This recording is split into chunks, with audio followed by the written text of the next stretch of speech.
Sorry, guys. Give me 1 second to solve technical difficulties, and then we'll be good to go. Oh, it's getting better now. Are we live now? That was weird. That's never happened before. If we're good, we're going to keep it rolling. Happy Thursday, everybody.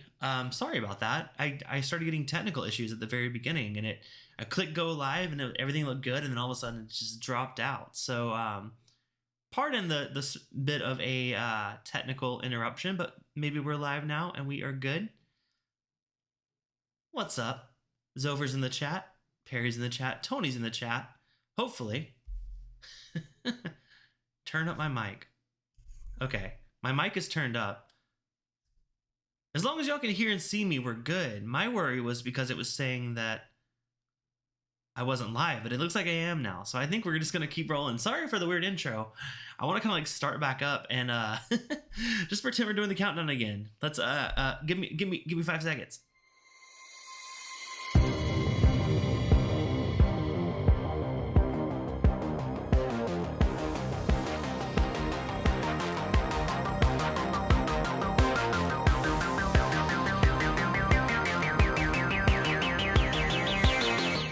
Hello everyone, and welcome back to Bourbon Bytes, whiskey reviews with a gaming twist.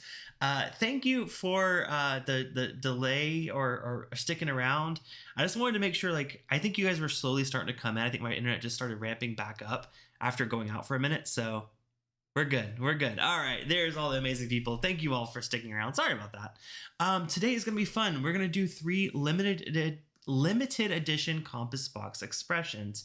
One of these is the new Brulee Royale that just came out. We're also trying some K&L Wines exclusive releases. One is the more recent Culver Sepulveda release, and then one is a classic 5th and Harrison, which has a lot of attention on it on the internet. This came out almost 9 years ago now, and thanks to our friend Whiskey Sensory Shenanigans, who is here in the chat as well, I'm having a chance to try it on the live stream. So I'm really excited to taste through these. I'm glad I got over the little fumble going on, but hopefully we're going to be in for a good stream other than whatever that was. I want to say hello to folks if you didn't hear me already. Perry from This Is My Bourbon Podcast, who I almost introduced myself as. Tony Bag of Donuts is here. Zofer Prescription Bourbon, good to see you. Fred is here. Yeah, okay. Nice to see a good crowd for my technical issues. Taste and Sensibilities here. Doug is here as well.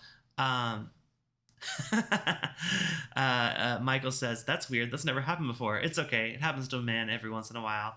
I know, right? It's not that I've never had internet issues before, but the fact that it was like, you're good to go live. And then as soon as my countdown stops, it says, YouTube can't see a video signal. I'm like, what do you mean? So, but yeah, this should be fun. Like I said, I did have a chance to pick up the new Brulee Royale from Total Wine & More. The other ones I've had for a while, but I'm excited to do a stream with them all together tonight. So let's talk about the Brulee Royale. I'm going to pull up their webpage. Actually, I'm realizing that I've never shared my screen on OBS. So let me see if this is easier than I thought or if it's going to be a problem. Let me see. Oh, window capture. There we go. Let's see how this works. Google Chrome. Oh, there we are. Look at that. That's cool. All right. Well, I'm gonna full screen this right now just so you can take a quick little look. This is the Brulee Royale that we are drinking today. So this is a blended malt Scotch whiskey. It tells you a little bit about the details of it. The recipe and fact sheet is what's most important here. But got some info about the process, the flavor. We don't want to look at flavor yet. We want to taste it for ourselves. But I do want to show you guys, first of all, look at this lovely artwork. That's really cool. The box is really pretty too. I'll show you that in a second. This is the good info here. This is what we love seeing from Compass Box. They do a breakdown of what's in the bottle. So let's look at what we have here. We have a 53.3% Benrenez distillery, first fill bourbon cask. We have 39% of a Kleinlich second fill New American Oak barrel. We have 7.2% of a Speyside Distillery refill American Oak hogshead, and we have 0.5% of Ardbeg. Now remember, the number of rings shows you the age. So what we're seeing, this Ben Rennes that we see here, let's count those rings. 1, 2, 3, 4, 5, 6, 7, 8, 9, 10, 11, 12, 13, 14, 15, 16, 17. So that's a 17-year-old Ben Rennes. Is it Ben Rennes? Ben Rennes? Not super familiar. Zover says data. Yeah, I love it. I love how they do it. And they give you great info here. Now you're looking at this right here, the Speyburn. Did I say Speyside earlier? I'm sorry, I misread it. So let's say that's 18, 19, 20, 21, 22, 23, 24 years old. Now the Ardbeg that's in here looks like it is somewhere in between those, maybe 21-year-old Ardbeg. It's only 0.5%. And the Kleinleash looks like it is coming in at the 1, 2, 3, 4, 5, 6, 7-year-old age statement. So should be a lot of fun. This is a 49% ABV Scotch. It is non-chill filtered. There's only about 8,500 bottles, and this was bottled in August of 2025. So fun little bottle there. Like I said, the art's really cool. Speaking of art, look at the box. This is the box it came in. Beautiful. I always love Compass box designs. It's a little bit out of focus, but just a beautiful box. I'm not one to collect boxes, but like, this is so cool. Man, I am just having the worst presence on this stream today. I think it's because I got thrown off in the beginning. My body's like rejecting me right now, but we're going to keep it rolling. So the box is really cool, but the bottle is too. Look at this. Gorgeous. I've always loved the bottle design from Compass Box. See a little close up here. Let's see if this will focus. There we go. Limited edition blended malt Scotch whiskey. There's the info on it there. Just really, really gorgeous bottle. So I'm excited to try this. Matthew Parks is in the chat. Good to see you. Good evening, Cliffy and everyone else. Cheers and happy Thursday evening. Yes, John Glazier, the man behind it all. Yeah, so let's go ahead and get this open. I've never tried this. It's going to be a first impression here on the channel. Oh, thank you for the bless me's. Matthew says, can't beat Compass Box in the box and bottle design game, right? It's funny because we were just talking about redesign and bottle designs last week on my podcast with the new Bardstown Bourbon Company redesign. If you guys missed that, check out that episode. It's a great conversation about rebrands across the whiskey industry, not just Bardstown, but just a good conversation overall. All right, so we got this. We're going to do a first cork pop here of the Compass Box. There we go. Nice, nice. So this one, really interesting combination. Got some really old malt whiskey in there. Does anyone here know much about that? The one that was the most in here, the Ben Rennes I'm pretty sure it's Ben Rennes. I've heard of that. I've just never had a chance to try their stuff, at least on its own. Maybe in blends like this. It is located in Aberlour, Speyside. So it's a Diageo-owned distillery. Founded in 1826, and it was flooded, apparently, and rebuilt in 1835. I do love Aberlour Distillery, just their own stuff, but I've never had Ben Rennes. Very, very fun. Emily's here. What's up? Compass Box are pretty. I mean, so are my viewers. I wasn't sure if you're talking about them or Compass Box, but yeah, so I'm really excited. Okay, I like Aberlour. I love the stuff they're doing. What did it say what the maturation was on this one? First fill bourbon barrel. Okay, so it seems like most of the things we're trying right now, there's some Speyburn that's a refill American oak hogshead, and the Kleinleash has some second fill new American oak. So it doesn't look like there's much wine influence on this. It's going to be a lot of American oak and bourbon, which probably relates to the creme brulee name, right? You know, when you look for a bourbon profile on a Scotch, you're looking for those vanilla, those little bit of caramel notes, because again, with it being a first fill bourbon barrel, they're the next person to use that barrel. So it's not like a new American oak, but it is a second fill of that. So they've used it, they've aged bourbon in it, and then they've sent it to Scotland to age some Ben Rennes. So should be fun. Just gonna get caught up in the chat. Tony says he's saving his peat monster for later, currently drinking Jameson Triple Triple. Nice, nice. Ben Rennes, that's the right pronunciation. Awesome. I love when I nail it because I'm never good at that. Matthew says it's a softer expression from his memory. Perry said this is how I've been saying So I always said Aberlour. I always would say Aberlour, but I've heard other whiskey experts. I don't know if it's because they're Scottish and they just have really good accents, but I've heard them say Aberlour. So that's how I'm saying it in my head. Bitterness is good, says Fred. If I remember correctly, pretty strong cereal notes. The town is Aberlour. Gotcha. Yeah.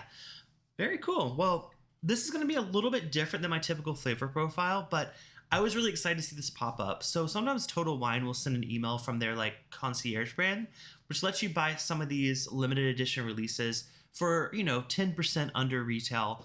I don't know exactly why they do that, but sometimes I'm really curious about it, and I know I love a good Compass Box blend. If I didn't say this already, Compass Box is probably my favorite blended Scotch brand out there. There's a few other ones that I really enjoy. Like I love Douglas Lang. I love shoot, what is the other one? Douglas Lang they have like a spin-off one that has a different name up for it as well. But I really do love a really meticulously blended Scotch whiskey. And this one, I love the transparency. They can't tell you exactly sometimes, but what they tell you is great info. You can figure it out if you are a whiskey enthusiast. So let's go and give this a nose. If I don't sneeze into the glass. Donald Rance, welcome. Cheers, Donald. Good to see you. Great chatting with you on the Hangout last weekend. All right. Color-wise, pretty light. Like I said, this is all ex-bourbon or American oak cask. It doesn't have any wine influence on it, so you can tell color-wise it is pretty dang light. That doesn't mean it doesn't have some good age and character to it. Let's give it a nose. Ooh, okay, yeah. Bright. I think Fred nailed it with the cereal note. Yeah, it's got that note, but it doesn't have a sour or tartness to it, which I like. I don't like when there's a cereal grain note where it smells sour, and I think that sometimes comes with youth. Sometimes there's a younger malt whiskey has a little bit of a sour note to it, but this one's actually really mellow and smooth, almost like it's definitely more of like a honey cereal, like honey grams. So what were the honey ones that are like puff? They're like puffed corn, and they're like honey. I don't know. I'm thinking of the bee, but that's a Cheerios. That's a Cheerios mascot. It's just like honeycombs. Maybe they're called honeycombs, but it's got like a nice light floral honey element to it. Really nice on the nose.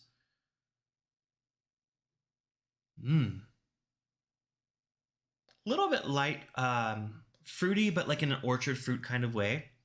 Not like red fruits or anything that you would get from a wine cask. Little bit of, I would say probably pear is what I'm leaning towards on the nose.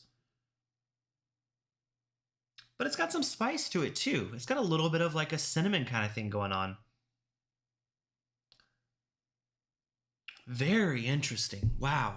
That is very much a bright dessert made with like fresh fruit. It's not like a very sugary condensed kind of like processed kind of smell.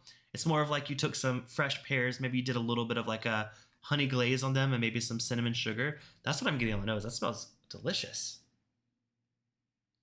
Honey smacks, corn pops. Okay, we're definitely in the same territory. That's kind of the flavor notes I'm getting on the nose at least. There's that Clifton Tell. Yeah, right? Because I was going to say, like, when Fred said there was some cereal notes, I got a little nervous because I don't typically like that. But with the frog mascot, maybe that sounds right. That sounds right, Michael. I was thinking the bee, but I'm like, no, that's definitely Cheerios. Yeah, really nice nose. I mean, that's really complex. 49% ABV is nothing to scoff at when it comes to, especially Compass Box. Usually they are typically a little bit lower ABV. Just a delightful nose. Now, I didn't mention price on this one. Let me see if I can find that listed. Like I said, I did buy it for a little bit under MSRP when I bought this. Looks like it was around 160, so I think I paid 140 for it. I'm just looking at a review to see if they have maybe some more information about it specifically. Yeah, it just tells you a little bit more about their other blends that they're doing. They say it's the same info I gave you guys. So it's funny, if you watch my previous Compass Box live stream, I did their core lineup, which included their Orchard House, their Nectarosity, their Crimson Cask, and I don't know if the Peat Monster was part of that, but there was another, a peated one that was part of their core lineup. Well, the reason I mention that is because according to this Whiskey Advocate article, the blend of Kleinleach that's in here, 39% of that Kleinleach is in this bottle, but they actually use 10% of a similar Kleinleach mash bill for the Nectarosity. So If you like nectarosity, you might be gravitated towards this bottle, or vice versa. If you like this and you don't want to pay $160 for the next one, check out nectarosity, because I think that's only around under 60, I believe. So it says it's a similar Kleinleash component to it. Interesting. Okay. All right. Well, I've been nosing this enough. Thank you guys again for sticking with me through those technical difficulties. If you're just now tuning in, you don't know what I'm talking about. Don't worry about it. But cheers, y'all. Let's try this Brulee Royale.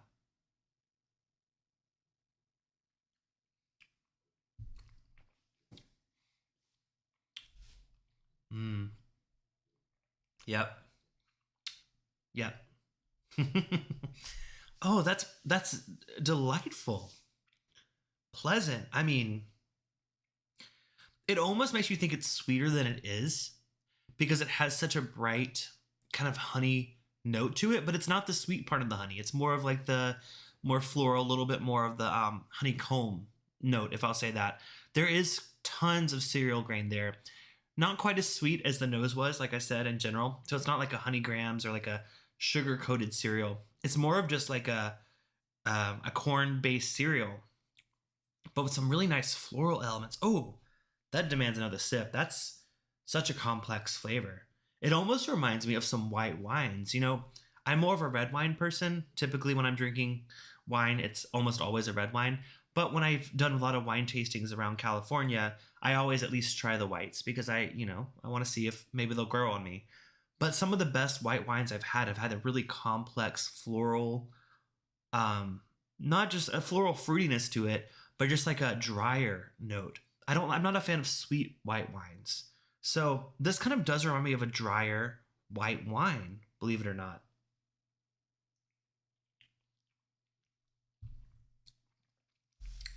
Did I say mash bill with the Kleinleash? I'm sorry, I speak in bourbon terms. I'm a bourbon drinker at heart. That is it. All right, it looks like we're going back on. We're going back on. Oh, we're going back up. Are we still live? Are we good? Are we good? My internet cut out. That was so weird. It must not be an issue with me. It must be just an internet issue. So apologies. If this stream looks really bad, I'm recording it on the back end. So I might decide to just re-upload it versus trying to deal with this, because this might look really bad for those of you that are watching the replay. Apologies. I don't know what's going on, but I'm recording it locally. We're going to keep it going. Hopefully you guys are here, though. Are we still live? Give me a thumbs up if we're still live. I know it did cut out, so apologies. That was weird. It went all the way out, too. It said no internet connection. All good. We'll keep it rolling live. We're going to pretend you guys are still here. If not, I'll just have a recorded version of this. Man, such a good one. I do want to make sure I'm live, though. Like, I would hate to keep going and you guys are waiting for me to come back.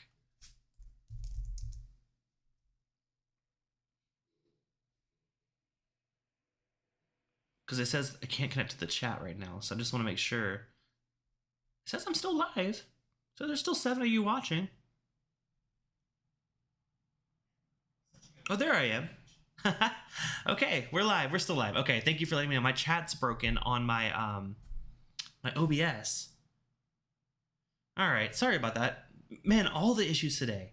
I'm gonna pop out this chat so I can pull it straight in from YouTube, but my OBS chat is completely broken, and I don't see any messages from you guys. Okay, let me get caught up in the chat now that I have it. Okay, thank you for letting me know, Fred and everyone that was texting me. Oh my gosh, I'm so sorry. Frustrated. Listen, I just some great chats here. I want to make sure I didn't miss them. And yeah, that's when you lost me. Hopefully you guys heard my first tasting notes. Fred said Clifton gets canceled for besmirching scotch and being a bourbon heathen. Perry said, should I go live to film this Cliffy size hole? No, Perry. You're not coming for me. You had your chance. You had your moment. I asked on your Discord. I'm like, where's Perry? We're back. We're back.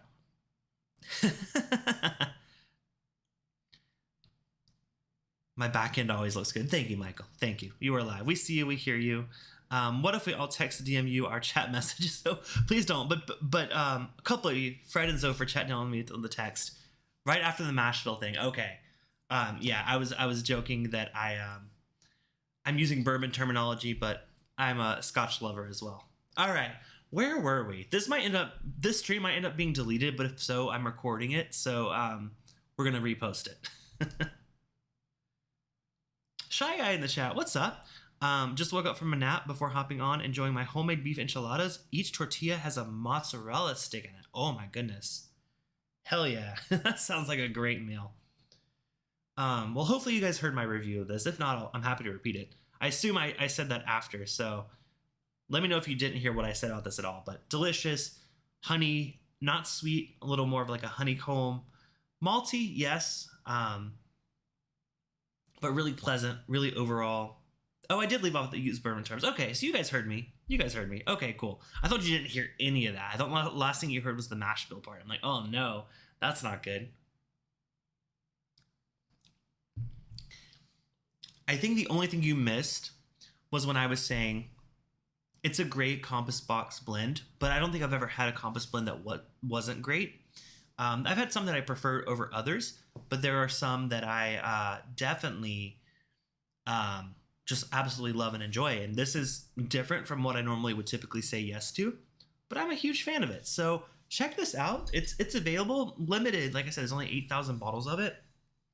It's still available at some Total Wine, so check it out if you are a fan, especially of that Clyde Leash and that Spey Burn mash bill. So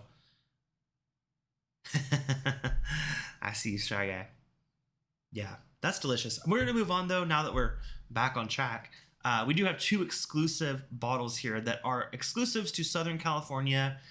They were released for K&L Wine and Spirits, which is my local spirit store. I'm very lucky to live very close to one of their locations out here. They're always just good guys. I love going out there doing their tastings, seeing what they have in store. So when they released this new release, I hadn't heard about the first release of it, but I picked it up because I'd heard so many good things about the first release. Now stick around because we have a sample of that very first release, the 5th and Harrison, sent to us by Michael from Whiskey Sensory Shenanigans. And we're going to compare because people have been doing some comparisons between the new releases and the older releases.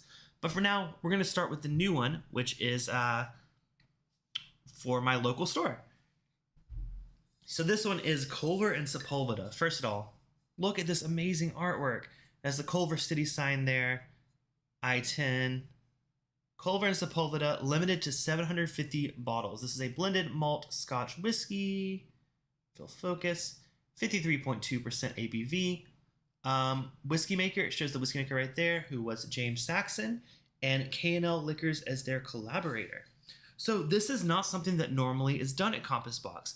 I think K&L just has such a great relationship with them that they can make this possible. This is a bespoke release. This is made specifically for my local liquor store.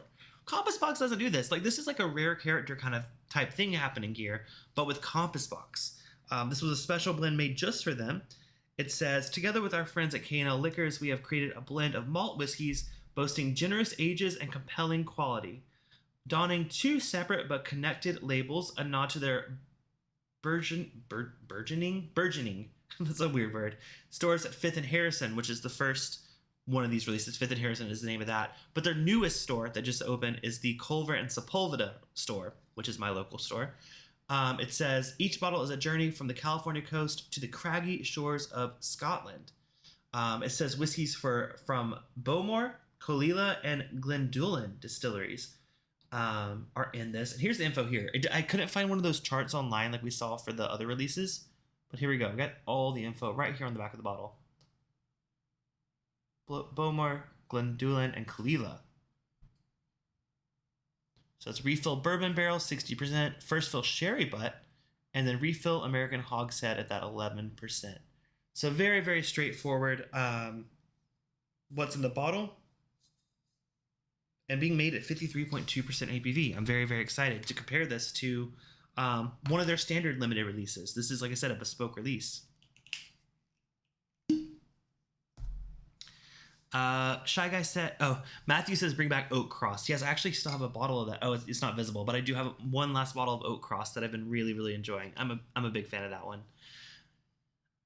Shy Guy says I have the Compass Box Crimson Cask and it's great. Nice. I do like Crimson Cask as well. In this lighting, it looks like apple juice.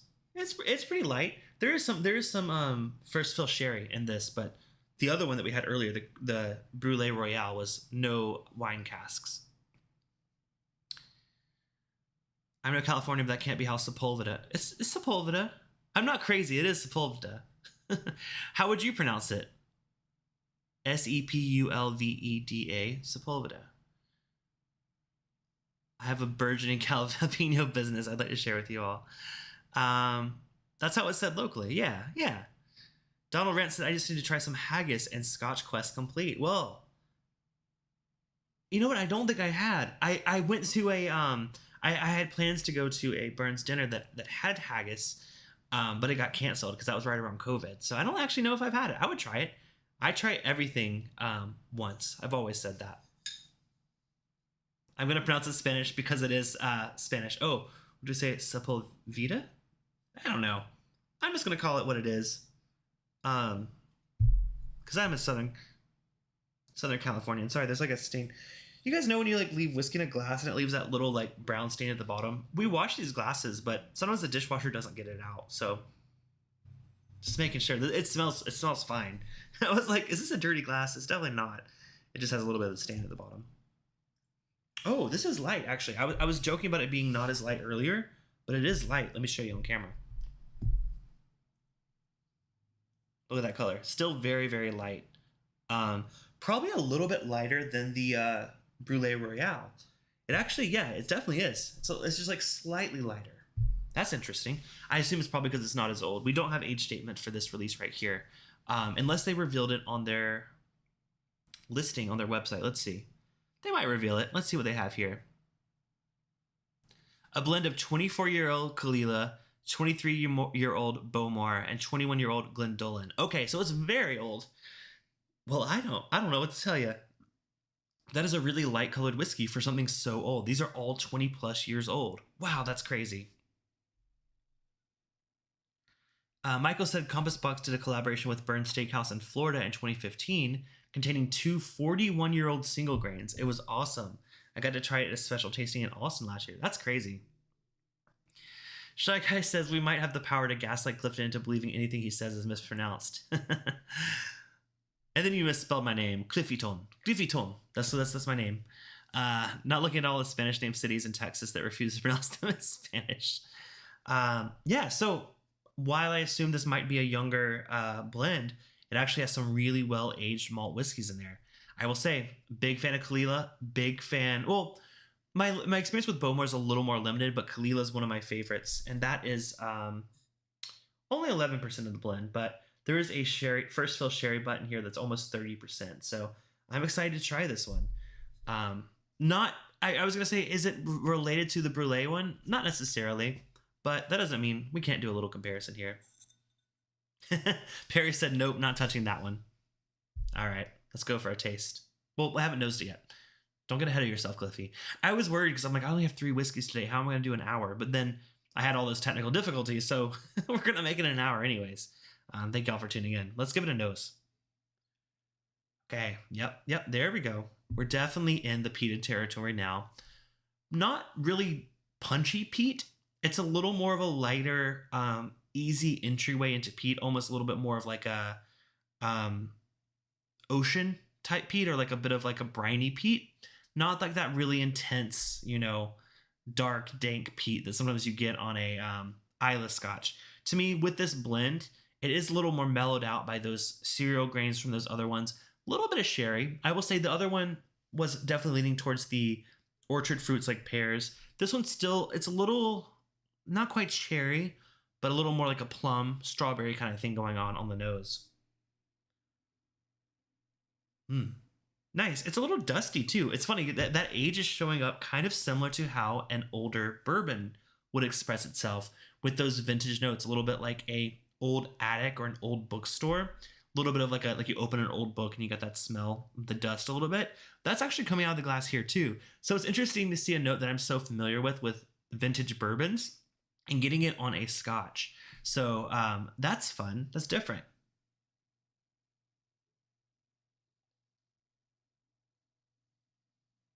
Donald said that could be some Jim McEwen Bowmore blended in there. Probably. They have a whole posting of it on their website. I was going to see if maybe they name dropped. They did not name drop. I was going to see if they did.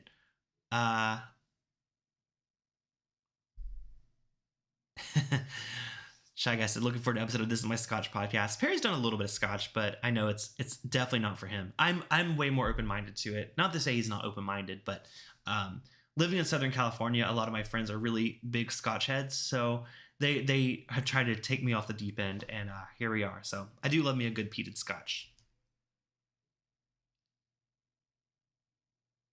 Donner Pass Whiskey, late but glad I am here to see you do the K&L Compass Box blend. I love it. Killed one bottle, one more put away. Nice. Yeah, if you missed it, I'm starting with the K&L's, the Culver Sepulveda, which is my local store. So I'm very excited for this one. All right, let's go for a taste. I love that nose, peaty but not overwhelmingly so. A little bit of sherry. Overall, just a delicious nose. Let's give it a taste. Cheers.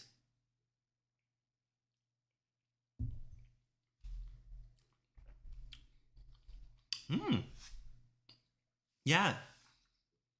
You know what? I wasn't expecting the sherry to show so much based on that nose. I thought it was going to be a little bit more muted. But on the palate, that is so different. It's different than like a sherry, like a first fill sherry, although it might be first fill sherry. It is first fill sherry. Whatever sherry they're using, it has a bit of a different flavor quality to it. It's almost to the point where it kind of reminds me of a like a sweeter muscadine kind of note. Like it has a little bit of that bitter tannin kind of thing that comes from like a muscadine grape. So it's a little bit different. I'm not used to anything like that in Scotch before.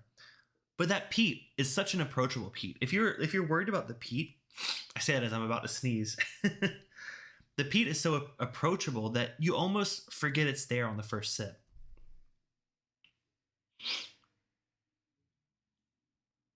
Yeah, I'm gonna sneeze. Man, I don't know if it's just my allergies or something. I don't know what's going on. I did lay out. Yeah, you know what's funny is I feel bad, but here in Southern California the weather's been amazing. We've had the windows open all week. I went out and laid out by the pool yesterday, put on some sunscreen. So I'm living my best summer life, even though it's in February. So maybe I'm having some allergies from all that. But thank you. I don't normally sneeze. You know what's funny is like that's one of those things that's weird to me is like whenever I was in school, sneezing in class would be like so embarrassing to me. I don't know is that just me or is other people the same way? Like to me, I feel like sneezing in class is like the same way I would feel about like farting in class. Like I feel like I don't know. I just always thought it would be so embarrassing. So I would always just like excuse myself to go to the bathroom if I had to sneeze, and then I would do it in the bathroom. Maybe I'm just really fucking weird. I don't know. I have social anxiety. I can't explain anything.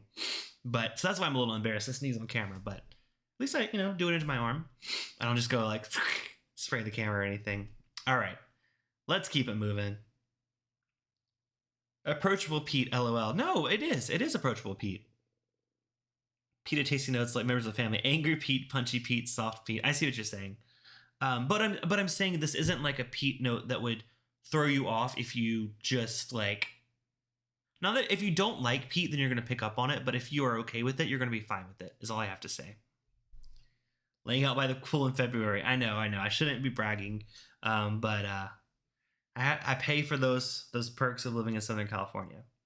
All right, let's go for another taste. Because that first one was strong, but I liked it.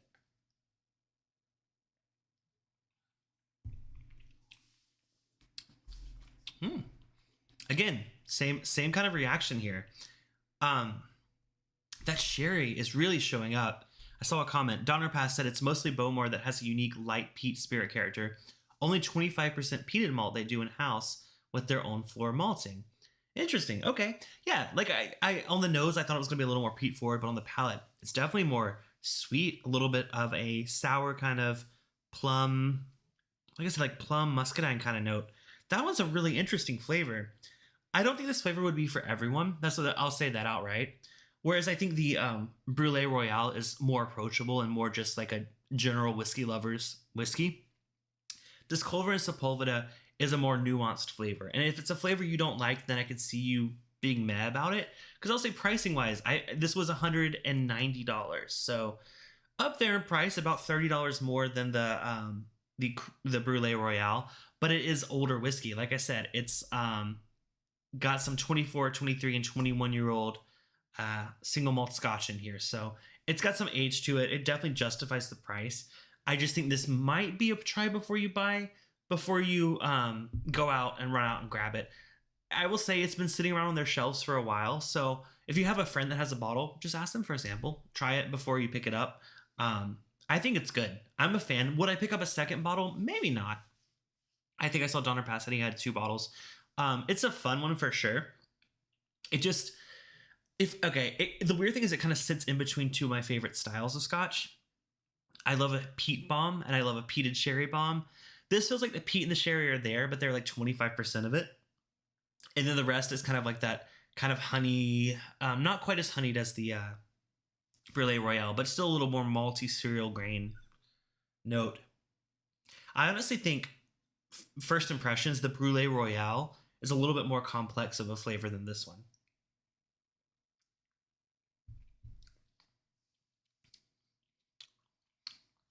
But it's a nice flavor. Donner Pass, for what it is, it's great value, but it's all a personal taste. For sure. Like I said, I'm not doubting the price with it having 20-plus-year-old, whiskey in it. It's just, to me, it has a little bit of like a funkiness that I can't quite get over, and I think that comes from the older sherry cask finish in there, or sorry, sherry cask aged whiskey in there. But I don't think it's bad by any means. What I am curious about is how it compares to their first release, which we're going to talk about right now. So, this is an answer to what K&L and Compass Box did back in 2016, I believe. They did a collaboration which was named Fifth and Harrison. Now, not to be confused with the Fifth and Harrison #2, which came out with this Culver and Sepulveda. This actually was a special release. Let me pull up a page here. This is the official page for it. So this is the Fifth and Harrison. This is the original one. That's the bottle you see there. It is a blended malt Scotch whiskey. It says it is a bespoke blend made for our friends at K&L Wine Merchants in California. They wanted something big and bottled at cask strength. They requested some sherry cask aging and some peaty smokiness. And they love the ephemeral complexity of well-aged whiskey. We gave them all of this through a blend of malt whiskeys from Kalila and Glen Ord distilleries. So they actually never posted the recipe and fact sheet. It says coming soon, but like I could not find it anywhere. So I had to do some digging. I found this listing for it. By the way, look at that secondary price for this bottle. $1,300. I've seen it going up to $1,900. So again, huge shout out to Michael, Whiskey Sensory Shenanigans in the chat. Thank you so much for giving me a sample of this to try. I'm very, very excited. Let's see if we can see some info on the back of the... Oh, you can't zoom in here. Shoot, that's a little disappointing. I was hoping maybe we could see... Oh, I can't read that. I mean, I can try to zoom in here, guys. Let's see. That's really hard to read. I don't think I can read that, even if I zoom it in. We'd already been... I'm just going to guess. I'm going to go for it and just guess what it says. We'd already been working on a bespoke Scotch whiskey recipe with our California friends at K&L Wine Merchants for a while. By the time they engaged their new... Oh, God, I can't read that. Sounds like the name of a song. Fifth and Harrison sounds like the name of a song. One of us said of the... I can't... Oh, man, I'm usually good at something. So, what about the whiskey? The guys at K&L wanted something... Oh, that was what we heard earlier, the pretty big cask strength. There's the info right here. It says malt whiskey from the Glen... Go back to the other... We're doing some investigating here.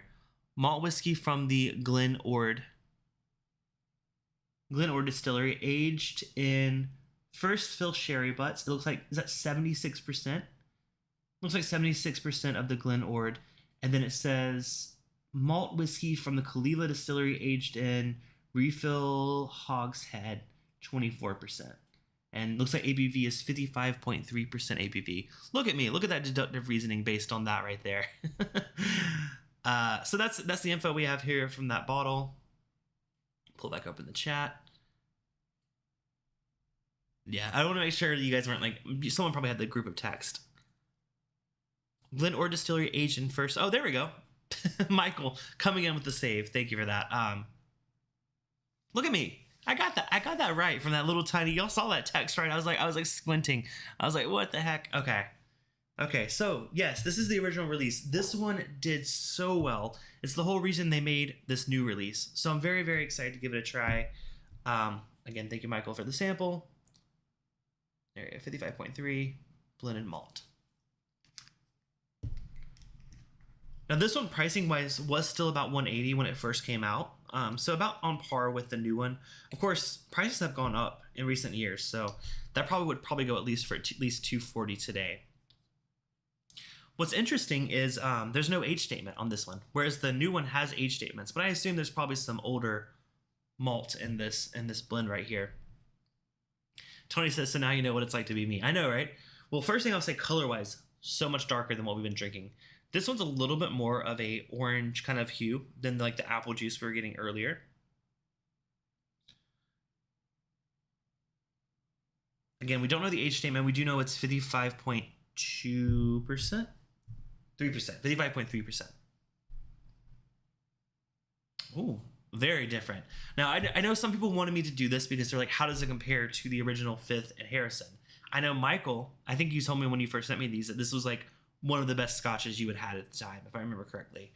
On the nose, they're nowhere near each other. Like, they don't even smell like the same thing. On the nose here, it's peaty, but it's not. It's a different kind of peat than what I was getting on the Culver and Sepulveda. That one was more. That one was more of like a meaty kind of thing going on, like a. Let me cleanse my palate because I feel like I'm starting to get a little overwhelmed by the peat.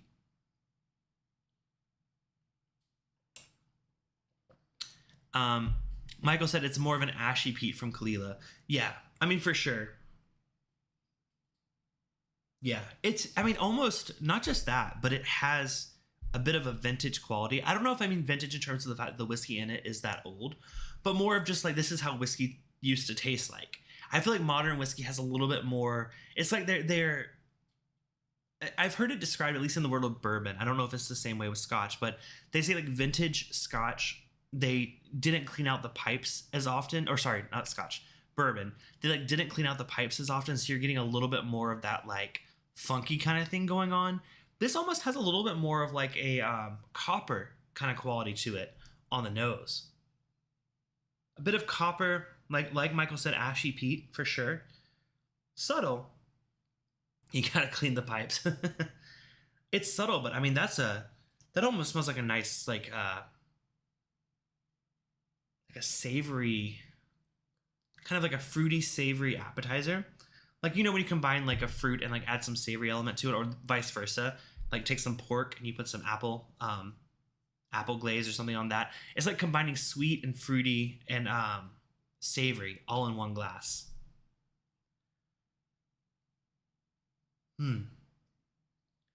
It's really hard to dissect that nose. I'm gonna let Michael, since he just poured himself some, maybe he can give us a little more defined nose. I like it a lot. I just can't put it into words. I would like to compare it on the nose, but they're so different from each other.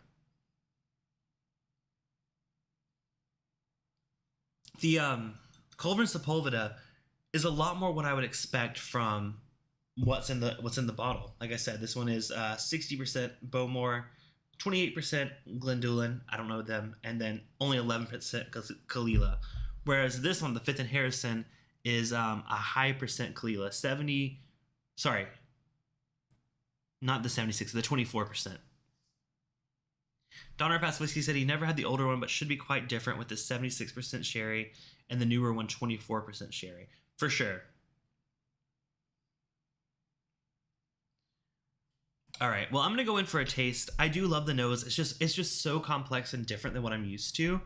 I don't think I have the words to put it into words. So I'm going to go for a taste. Cheers.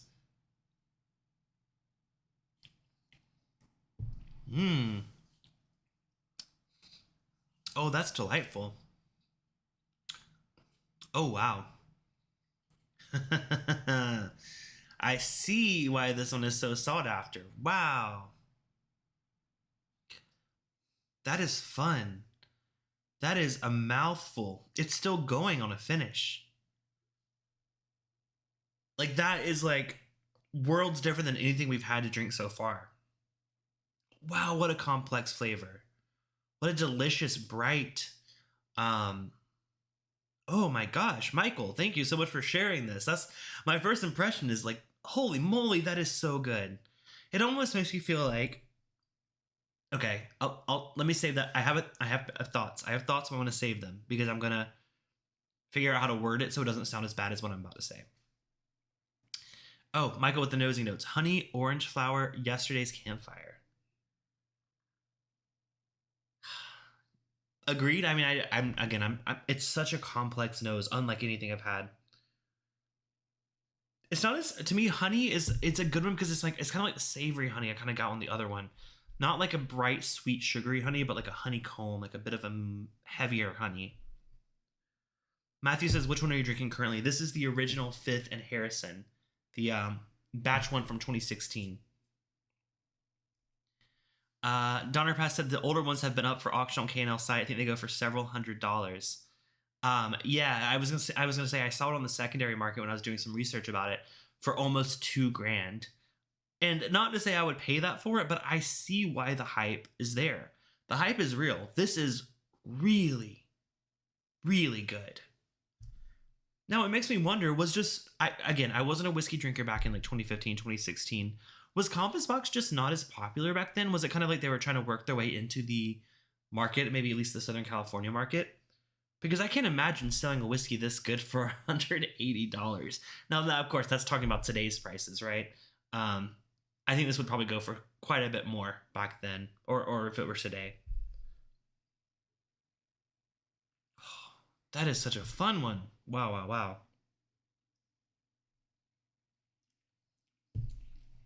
Tip of the tongue is sweet. Bit of a berry, fig, plum. Mid palate, a little dry. A little bit of like it does have some familiar qualities. You know how I said the other one had like a muscadine tartness to it? This has a little bit of that too. Or like the bitterness. But I think the sherry in general is just way more complementary with this one. It just feels like a more cohesive part of the whiskey. Whereas I feel like with the Culver and Sepulveda, it did feel like an element there, but the peat and the sherry just felt like they were not like as cohesive as this one. This one they just are very well blended, very smoothly transitioned into each other. Wow, I'm gonna go back to the Culver and Sepulveda real quick. Just do one little last final tasting. So I'm moving back to this one, the one from my local store. By the way, this is a 2025 release. This is 10 years after the initial one. Still like a bit of that savory, a little bit more, like I said, of a meaty kind of savory.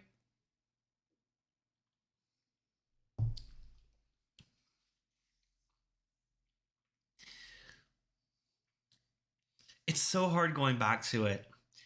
I feel like here's what I feel. I'll say it. This is what I was saying. It feels like they realized how successful that first release was, and they tried to recreate it using maybe some more modern whiskey, maybe at a little bit more of affordable price point because of tariffs and things like that. Um, it feels like it's kind of trying to reach for the same flavor realm, but it doesn't quite achieve what this first release did. That first Fifth and Harrison just was magic in the mouth. Like, I see why it's so sought after, and I see why people raved about it enough for K&L and Compass Box to partner up together to release a second release. That being said, I think that the Sepulveda, the Culver and Sepulveda, and the second Fifth and Harrison, someone correct me if I'm wrong, those of you that are in Southern California, wasn't it the same blend? The Culver and Sepulveda and the second release of the Fifth and Harrison. It's just a different label for the different stores. I could be wrong. Anyways, with that aside, I think this is probably the best they could do for $180 in 2025 when they're going for that flavor profile. But I don't think it's anywhere near as cohesive and just well blended and just overall an excellent experience as the original. Because this is pure perfection. I mean, if I had to give this a score, the Fifth and Harrison Volume Number 1, this would get a 10 out of 10. Like, There's nothing I can say to improve this whiskey. It's delicious.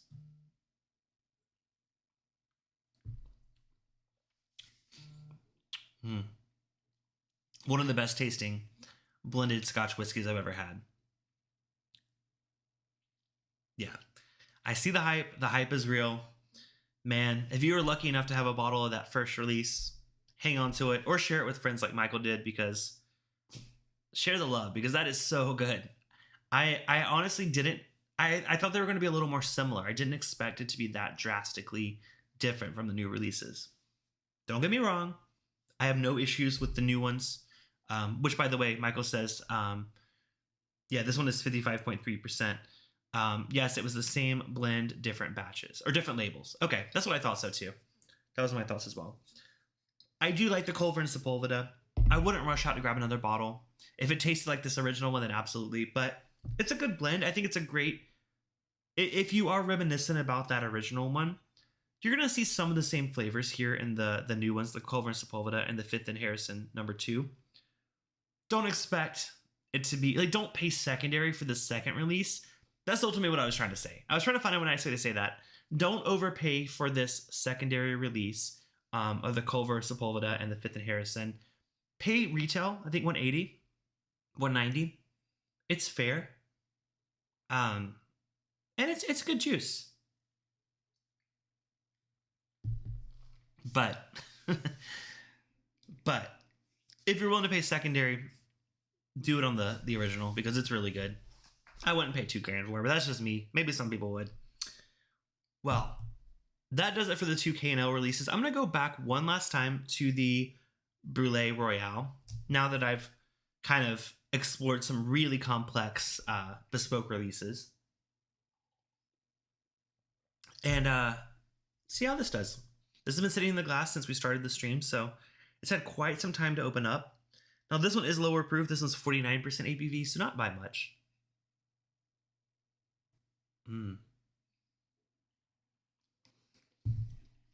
Oh wow, that feels like a dessert to what we just had. It don't go that direction, by the way. Like, if you're gonna drink these all together like I'm doing, do like I did and start with the Brulee Royale, because that's such a sweet, bright, just crowd pleasing pour. I just got a bit of a flavor bomb from both of those K&L releases. So going back to the Brulee Royale doesn't quite stand up. I see why these bespoke releases do as well as they do. I see why they're priced more than they are, or more than the Brûlée. But these limited release compass boxes, I always hesitate. Here's the honest truth. When I see a whiskey over $150, I always hesitate, because I'm like,